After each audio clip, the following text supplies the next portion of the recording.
देखिए, राहुल गांधी नेता हैं और राहुल गांधी खुद किसी चीज़ पर उनका विज़न क्लियर नहीं है कि वो क्या सोचते हैं, कहाँ जाना है। उनको जैसे-जैसे सिखा दिया जाता है, वैसे-वैसे वो बयान भी दे देते हैं। अब अभी देखिए आप जम्मू कश्मीर में चुनाव हुआ। ये लोग कहते थे कि हम आएँगे तो धारा 370 को समाप्त करेंगे। तो अगर आपने कहा था कि धारा 370 को समाप्त करेंगे, तो पहल क्यों नहीं करते? तो बिना सोचे समझे आप बोल दिए धारा 370 को समाप्त करेंगे। अरे धारा 370 को इस दुनिया में अब कोई नहीं समाप्त कर सकता है। वो बहुत सोच समझ करके और जनहित में लिया गया निर्णय है। और जो लोग 370 की बात करते हैं, धारा 370 समाप्त करने की बात करते हैं, आज जम्मू कश्मीर की जो स्थिति है, इन्हीं की सोच थी। ये उसी परिवार से आते हैं जो आज समस्या बन करके गले में अटकी हुई है। रहा हरियाणा का चुनाव 11 बजे तक हुड्डा चीफ मिनिस्टर बन रहे थे और 11 बजे के बाद पूर्ण बहुमत से भारतीय जनता पार्टी की सरकार बनी और हरियाणा के चुनाव को लेकर के कांग्रेस एकदम घबरा गई। लोकसभा में थोड़ा बैसाखी का सहारा लेकर के इनको लगता था कि हमने जो है बड़ी तरक्की कर ली है और लोग हमको पसंद करने लगे और हरियाणा के चुनाव ने इनका मनोबल तोड़ दिया है। अब इनके नेता छटपट छटपट छटपट छटपट कर रहे हैं और कांग्रेस का जो भी झगड़ा है वो नीचे कार्यकर्ताओं का झगड़ा नहीं है। जो इनकी लीडरशिप है वो भ्रमित है और देश का दुर्भाग्य है। इनका एक स्पष्ट रास्ता होना चाहिए, एक सोच होनी चाहिए कि इनकी मंजिल कहाँ है। इनको अपनी मंजिल पता ही नहीं है और इसीलिए ये सारे झगड़े चाहे महाराष्ट्र में हो। अब देखिए जैसे उत्तर प्रदेश में अभी तक ज्यादा सीटों का इंतजार कर रहे थे उपचुनाव में, अब 2 सीटें अखिलेश ने इनको दे दिया और ये भाग गए। बहाना क्या है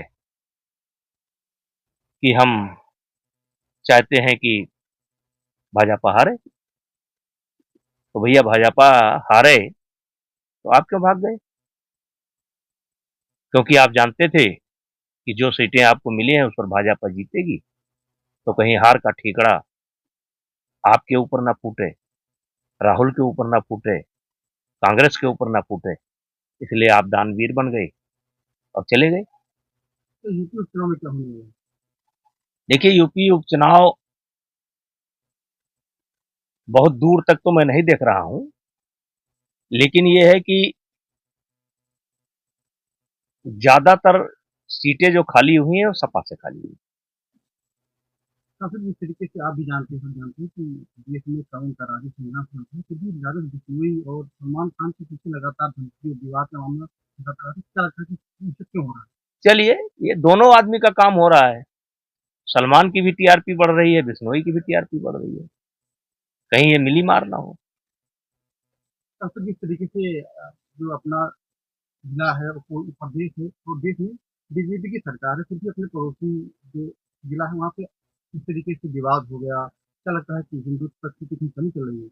देखिए बड़े स्पष्ट शब्दों में कहना चाहता हूं कि दोनों समुदाय के लोगों को, हिंदू मुसलमान, दोनों समुदाय के लोगों को इस पर चिंतन करना चाहिए और मैं शांति की अपील करता हूं।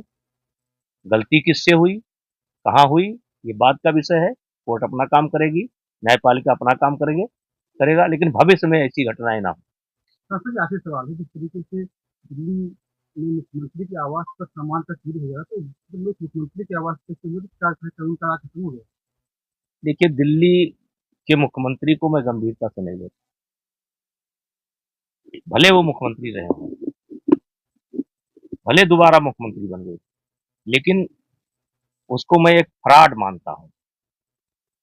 मुख्यमंत्री को मैं फ्रॉड मानता हूं, फ्रॉड। ये दुर्भाग्य है कि कुछ लोग आए और बड़े आदर्शवादी तरीके से आए, गाड़ी नहीं लूंगा, बंगला नहीं लूंगा, सिक्योरिटी नहीं लूंगा, किसान आंदोलन का भी सहारा लिए और एक तरीके से फ्रॉड करके जो है दिल्ली की जनता के साथ फ्रॉड करके जो है मुख्यमंत्री बने, सिक्योरिटी भी लिया, बंगला भी लिया, टाइल्स भी चोरी हो रही है। तो फ्रॉड है, उस पर कुछ ज्यादा बोलना ठीक अपने नहीं। मुख्यमंत्री वो नहीं है ना, आतिशी पूरा गैंग वही है। है